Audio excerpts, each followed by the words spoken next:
So you have a happy moment with somebody. In fact, you feel really deeply connected. And very quickly, that happiness turns into a tightening in your chest, a panic in your gut, and a feeling of overwhelm. Why does this happen if you're a fearful avoidant? And what is this trauma response actually about? Well, in today's video, I'm going to break this down for you and basically decode this for you in 5 major points. And by understanding these 5 major things, the most important one is at the end, you will finally understand why you do the things you do in relationships and how to change some of these patterns so that they do not own you for the rest of your life, because they will affect your future fulfillment.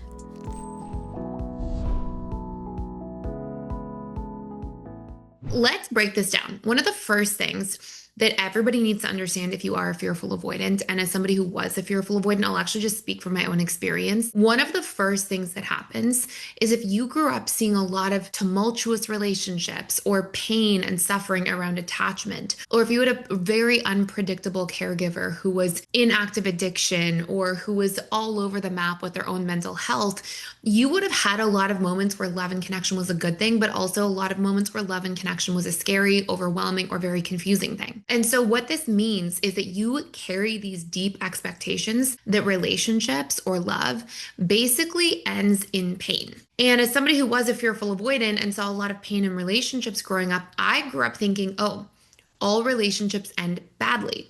So why would you want to feel so vulnerable to somebody who's ultimately going to hurt you, or you're accidentally going to hurt them because your feelings are going to change? And as a result of this, point number 1 here of 5 is that I grew up feeling like the more I fell in love with somebody or cared about somebody romantically and emotionally, and the more vulnerable I felt, the more pain was inevitably going to come. This is very common. In fact, this is something I've never even heard an exception to, that fearful avoidance deep down, when they have these happy moments, when they start to deeply attach to somebody, there's this kind of bittersweetness to it, where on one hand, it feels sweet to feel in love and to have strong feelings and care for somebody, but there's this bitter or fear-based underlying dynamic where it's like, okay, great, we have all this connection and all these feelings, but the more I love you or care about you, the more hurt I am going to endure in the long run.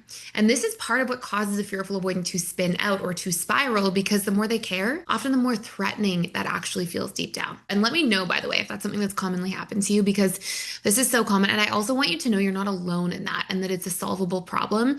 But it's a really important thing to recognize. And it's because of this subconscious belief that you're carrying. I want to actually help you in point number 2 of 5 here, find what that core belief is. So I want you to ask yourself this question. If I deeply love somebody and I become fully vulnerable to them, I really let them in, I really open up and lean on them, what am I afraid will happen in the long run? And this is a question that can help you surface that subconscious belief. And usually you're going to feel maybe multiple of the following, but this is usually the most common set of core wounds that a fearful avoidant will have.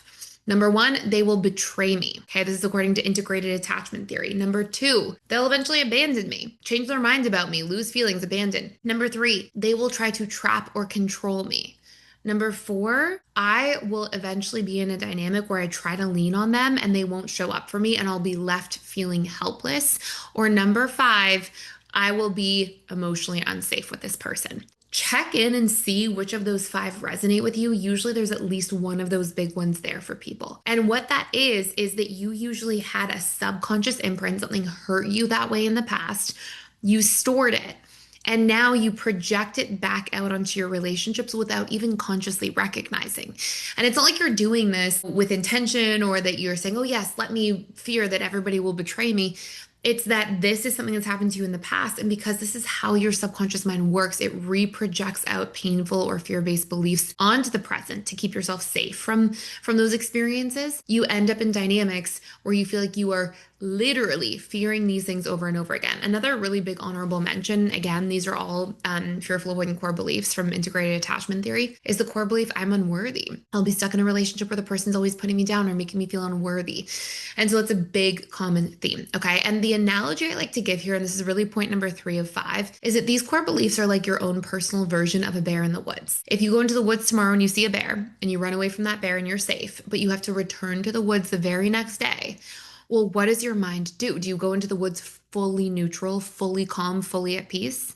No, you've been chased by a bear the day before. So you go into the woods basically bracing for the bear to jump out at you and scanning your environment and projecting out the likelihood of seeing the bear. Like you might hear the trees rustle in the distance and you're like, oh my God, the bear is coming, even if it's just the wind blowing the trees. But that's because your subconscious mind has this imprint from the day before. It now projects it back out onto its environment.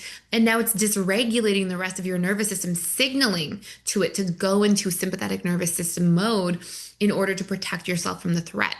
And that's great if we live in like survival society, predator prey society, but it's not so great when our version of this is that you're not being chased by predators, but instead you've just been through painful relationship experiences, and that's what you project out. Just take notes so far because we're going to get into the even more important stuff here in a moment, but I just want you to understand those first 3 points, that when you go through painful experiences that you can't properly process, your subconscious mind stores it, it gets imprinted by it, and then projects it to keep you safe. And of those core wounds, let me know which ones resonated the most with you in the chat. And let's get into the next 2 important pieces here, okay? The reasons that you constantly have these happy moments triggering panic is because you have a happy moment and you're like, oh my gosh, but the happier I am and the more invested I am, the more these painful things are going to happen.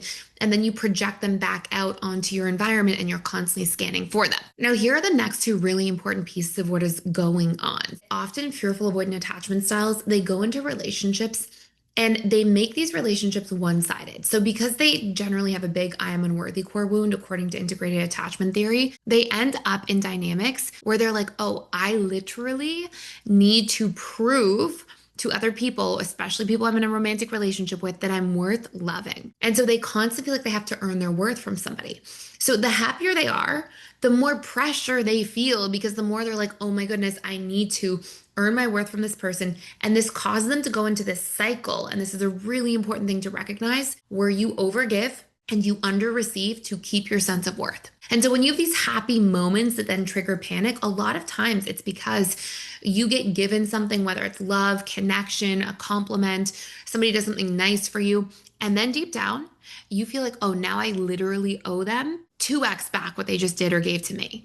And it's not like fearful avoidants just do this with physical things, like, oh, somebody gives you a gift and now you have to give them 2 gifts back or an even nicer gift back. They do this with compliments. They do this with somebody providing support, somebody providing, good advice or an emotional shoulder to cry on or something to lean on.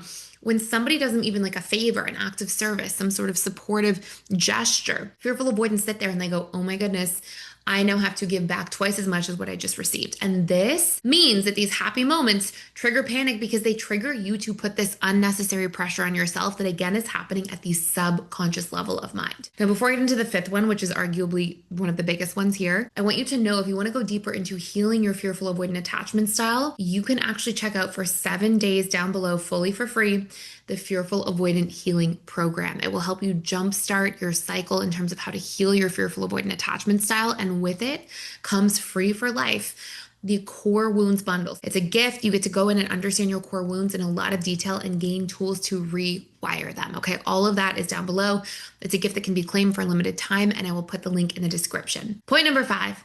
Fearful avoidants also have happy moments that trigger panic because unfortunately, deep down, they feel like if somebody's making them happy, they cannot have boundaries with this person. Now, boundaries are a healthy part of what makes a relationship sustainable, but fearful avoidants often feel like, no, I can't actually have boundaries with somebody because boundaries are some sort of separation, but they're not. Boundaries are a joining. Boundaries are you literally being seen in your full self, in your yeses and your nos, in your good moments and your hard moments. When you think that somebody's making you happy and now that means you can't have boundaries with that person because oftentimes fearful avoidants get conditioned to think that boundaries are not acceptable or okay at a young age or in past relationships they've been through, then obviously the happier you are with somebody, the more you feel like you just owe them. You have to give everything of yourself to somebody. And the more you feel like you lose your sense of self in that process.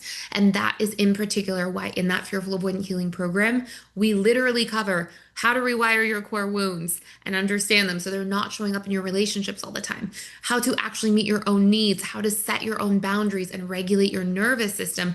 And by doing these things, this allows you not just to heal the relationship deeply to yourself, but obviously also the relationships you have to others. So I hope this makes things make a lot of sense. If you want to go deeper, check out free access to those courses down below, and you get to keep that one as a gift for life. Thank you for watching. Thank you for being here. Let me know in the comments which of those resonated the most with you, and I'll see you in tomorrow's video. You won't want to miss it.